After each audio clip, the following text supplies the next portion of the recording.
Buenas tardes, mi nombre es Angeli Joana Pineda Borda. Actualmente estoy en el CEAT de Sogamoso, estoy en Ingeniería de Sistemas. Hoy les vengo a presentar un tema sobre la materia de competencias comunicativas. El tema que yo elegí fue la instauración de la pena de muerte en Colombia.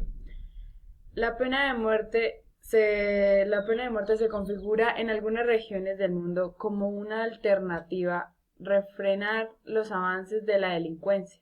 Fue tomado de Pérez 2017. En Colombia han sido propuestos algunos proyectos en este sentido en más de una ocasión.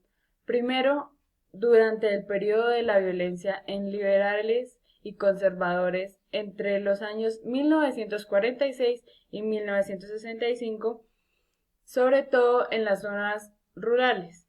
Luego, durante el avance del conflicto interno armado, en otras 7 ocasiones ha sido propuesto igualmente en el marco de los delitos cometidos por los grupos armados enfrentados finalmente con el paulatino declive del conflicto.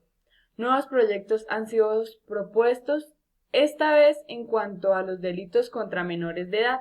De cualquier forma, la historia de Colombia está señalada en muchas ocasiones por las penas de muerte a discreción, fuera del rango de la ley y evidentemente sin previo juicio. Por otro lado, quienes defienden la pena de muerte como solución están apoyados en dos pilares principales.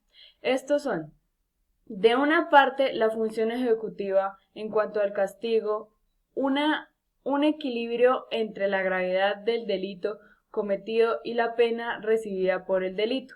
La segunda es una función preventiva, esto en cuanto a la coerción que es capaz de ejercer el temor a la pena de muerte.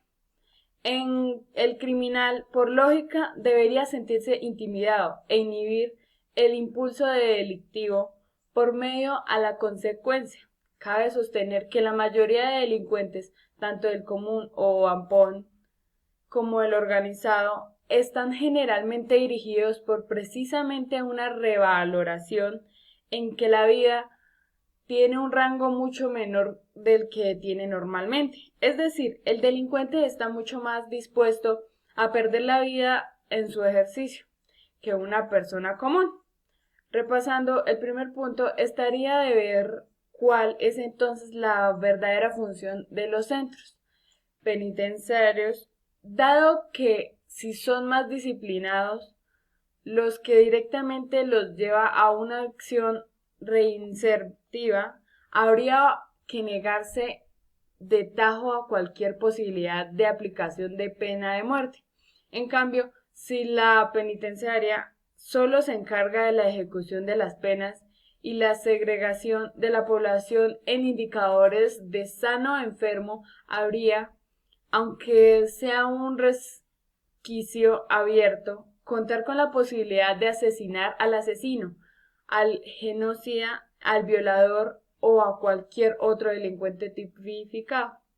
Es un país como Colombia, signado por la violencia de tantos años, no es sino lógico dar una respuesta a por qué una solución como la pena de muerte es viable e incluso una especie de reinicio, precisamente como lo suscrito arriba, una segregación de esa parte de la población que ya no existe, que ya no es capaz de producir, marcada por siempre con el estigma de su crimen, la pena de muerte, aunque cercana a algunas de las luchas modernas entre pro aborto y pro vida, o por el matrimonio igualitario, que intentan reedificar valores tan inveterados en la población como la familia.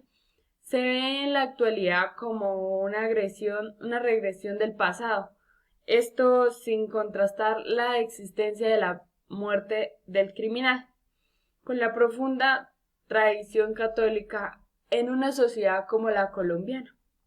La implementación de la pena de muerte en los países es un hecho controversial, no solo para gobiernos que buscan propiciar la supuesta justicia por medio de la privación de los derechos fundamentales, sino para que el Estado, mostrando en realidad cuál es la percepción de la sociedad ante tales actos de crueldad, que representan quizá de una forma sinuosa si realmente el ser humano es un ciudadano que entiende y defiende los derechos fundamentales para el entendimiento de humanidad. En América Latina, en los últimos años pueden advertirse un ligero repunte de la opinión favorable a medida en varios países, basada en la inseguridad, el acceso de la delincuencia o la inoperancia de la justicia. ¿Entienden entonces aquellas personas que están de acuerdo con la pena de muerte cómo funciona su propia humanidad? En un libro que yo leí, Pena de muerte en Colombia, visión formal y visión real, estudio de caso, la masacre del Salado, Mónica Carrillo muestra diversos métodos aplicados en la pena de muerte en la antigüedad que, aunque hoy en día no se aplican con tal severidad, dejan entredicho ciertas actitudes que conciernen al ser humano respecto a su mismo humanismo. Entre ellos se encuentran los suplicios bestiales en donde la vida del ejecutado era tomada por un animal, pasado por el degüello en las batallas de la antigua Roma hasta el destripamiento, el suplicio del hambre, el enjaulamiento, el empoderamiento e inclusive la crucifixión, todo ello con el fin de propiciar sufrimiento a las víctimas de los mismos, lo que ello permite afirmar de manera recelosa si todos estos lineamientos no están guiados más bien por un sentimiento animal derivado del instinto, como podría decirse en palabras más coloquiales, la llamada sed de sangre. La participación de las autoridades en la imposición de las penas representada del teatro punitivo de una fuente cargada simbólica que penetraba en el imaginario colectivo. Por otro lado, como complemento de esta afirmación, se puede sustentar que es posible observar como ciertos comportamientos que se tienen respecto a situaciones que conciernen los derechos fundamentales de los individuos. Por otro lado, leí en el Tiempo algo que me gustó, que dice: cada hora 2 niños llegan a medicina legal por haber sido presumamente víctimas de abuso sexual. Además, cada día 3 menores de edad son abandonados y 2 asesinados. Dentro de los datos sobre violencia sexual contra los niños, niñas y adolescentes colombianos que recoge el documento de Save the Children, basado en cifras oficiales de medicina legal del 2015 y otras instituciones, hay algunos tan aterradores como el 75% de los exámenes que llevan a cabo medicina legal para determinar si alguien sufrió el flagelo son practicados a menores de 14 años. Bueno, muchas gracias.